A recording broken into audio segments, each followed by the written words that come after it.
დღეს 28 ოქტომბერია და ოქტომბერში 13 წელი შესრულდა თარიღიდან, რაც ქართული ოცნება მოვიდა ხელისუფლებაში.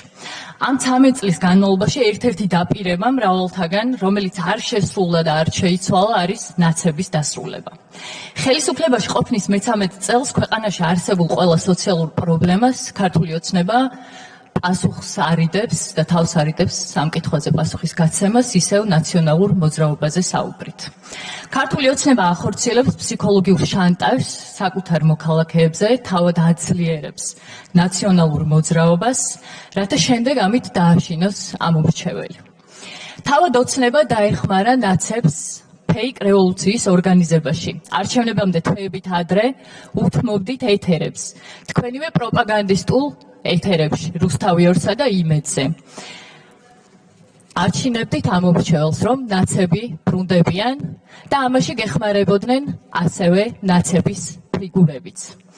ორბელიანების სასახლესთან დაპირისპირამდე თვეებით ადრე საუბრობდნენ აქციის ორგანიზატორი ნაცები იმაზე, რომ აპირებდნენ ხელისუფლების დამხობას, რევოლუციას 4-ში დაწყებას და 4-ში დასრულებას. მაგრამ არც ერთი მათგანი გამოკითხვაზეც კი არ დაგიბარებიათ. თქვენივე პროპაგანდისტულმა იმედმა გაავრცელა ჩანაწერები ახალაია ბურჭულაძის, სადაც ძიმე დანაშაულებზეა საუბარი. თუ ეს ჩანაწერი ტყუილია, რატომ არ აგებს პასუხს ამ ჩანაწერის გამავრცელებელი ტელევიზია?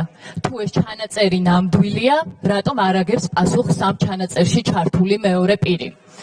ამავე წელს შექმნით ნაცების გასასამართლებელი კომისია, სადაც ორჯერ დაიბარეთ გიორგი გახარია, მაგრამ არც ერთხელ არ დაგიბარებიათ მერაბიშვილი, სააკაშვილი და რეჟიმის სხვა შემქმნელები.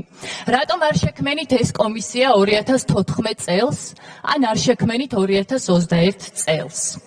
ამავე კომისიაზე დაყრდნობით გამოძიება დაიწყეთ ჩორჩანასთან დაკავშირებით, მაგრამ ნაცურ საქმეებთან დაკავშირებით დაიწყეთ თუ არა, ეს დღემდე არ ვიცით.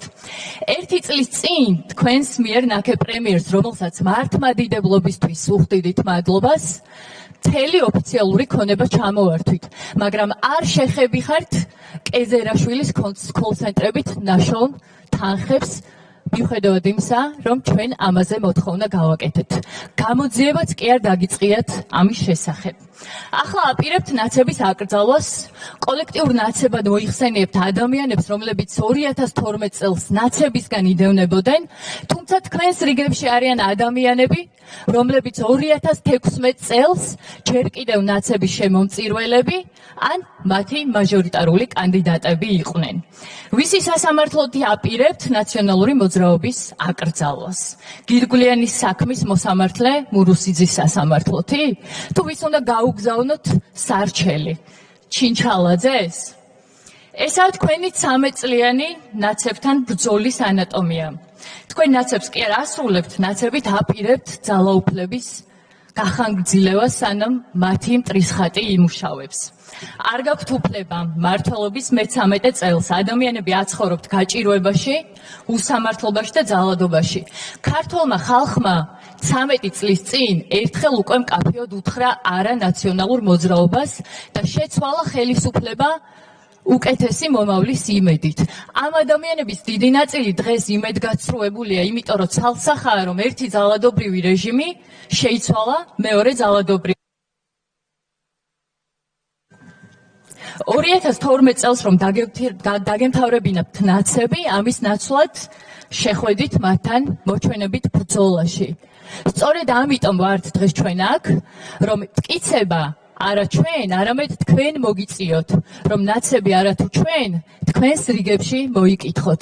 ეს არის სიმართლე, რომელიც ეკუთვნის ქართველ ხალხს და ამ სიმართლეზე მოგიწევთ თქვენ ყოველდღიურად პასუხის გაცემა.